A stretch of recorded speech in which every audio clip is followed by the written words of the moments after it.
नमस्कार मंडळी. आज आपण एका खूप महत्त्वाच्या विषयावर बोलणार आहोत.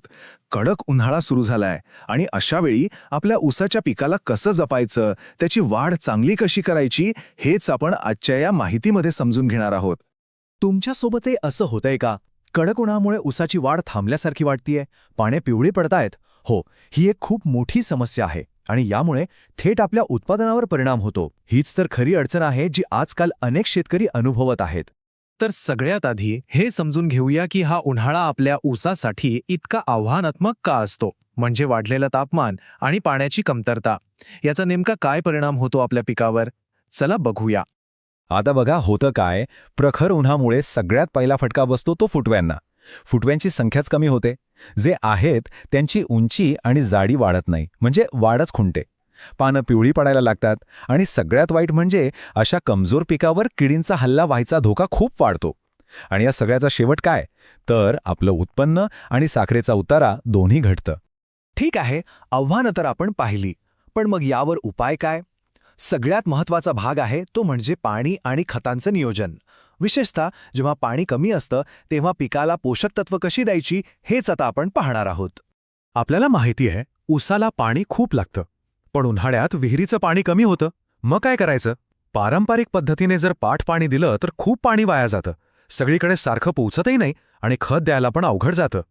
या उलट ठिबक सिंचन बघा, जवळजवळ 50 ते 60% पाण्याची बचत होते आणि सगळ्यात भारी म्हणजे पाणी आणि खत दोन्ही थेट मुळांशी पोचतात. यालाच तर फर्टिकेशन म्हणतात. पण समजा आपल्याकडे ठिबक नाहीये, मग काय? मग खतं कशी द्यायची? त्यासाठी ही एक जबरदस्त पद्धत आहे, पहारी पद्धत. फार सोपी आहे. ऊसाच्या बुंद्यापासून थोडं लांब पहारीने एक खड्डा करायचा आणि त्यात आपलं खताचं मिश्रण टाकून द्यायचं. यामुळे खत थेट मुळांपर्यंत पोहोचतं आणि वाया जात नाही. आता खतं कोणती वापरायची हे ऊसाच्या वयावर अवलंबून आहे. म्हणजे बघा, सुरुवातीचे 1 ते 3 महिने हा काळ असतो मुळं आणि फुटवे वाढवण्याचा. त्यासाठी 19-19-19 किंवा 12-61-00 सारखी खतं एकदम बेस्ट. आणि मग 4 ते 7 महिन्यांचा झाल्यावर जेव्हा कांड्या तयार व्हायला लागतात तेव्हा 13-40-13 किंवा 12-32-16 सारखी खतं वापरावीत, ज्यामुळे जाडी आणि वजन चांगलं वाढतं.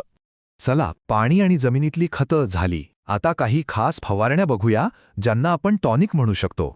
या थेट पानांकडून काम करतात आणि वाढीला जबरदस्त बूस्ट देतात. ऊसाची उंची वाढवायची आहे?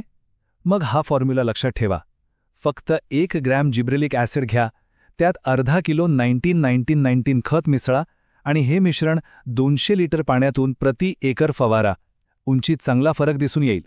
उंची तर झाली, पण जाडीचं काय? त्यासाठी सीवीड अर्क किंवा सागरी शैवाल अर्क म्हणजे सागरिका किंवा बायोविटासारखं कोणतंही टॉनिक घ्या.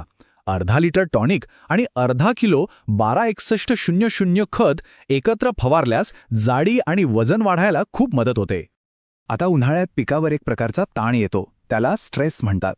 तो कमी करण्यासाठी ॲमिनो ॲसिडची फवारणी खूप फायद्याची ठरते. इसाबियॉन किंवा टाटा बहारसारखं कोणतेही टॉनिक घेतलं तर पीक हिरवंगार राहतं आणि उष्णता सहन करण्याची त्याची ताकद वाढते. ठीक आहे, वाढीचं तर बघितलं, पण संरक्षणाचं काय? कारण उन्हाळ्यात 2 मोठे शत्रू आहेत. एक म्हणजे प्रचंड उष्णता आणि दुसरे म्हणजे किडी. यापासून पिकाला कसं वाचवायचं ते आता पाहूया. इथे 2 खूप चांगले पर्याय आहेत.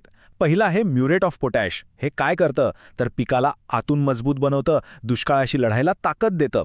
आणि दुसरा पर्याय केओलिन. हे तर म्हणजे पानांवर एक पांढरी सनस्क्रीन लावल्यासारखं आहे. हे पानांवर एक पांढरा थर तयार करतं, ज्यामुळे सूर्यप्रकाश परावर्तित होतो आणि पानं थंड राहतात. आता येऊया किडींकडे. उन्हाळ्यात विशेषतः पाण्याअभावी ऊसावर एक कीड हमखास येते, ती म्हणजे खोडकीड.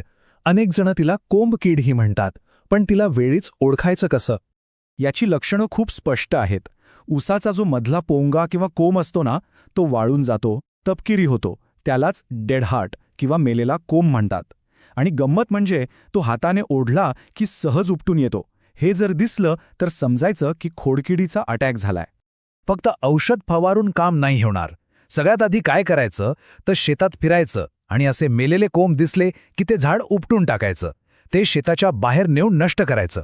त्यानंतर कोराजनसारख्या चांगल्या कीटकनाशकाची फवारणी करायची.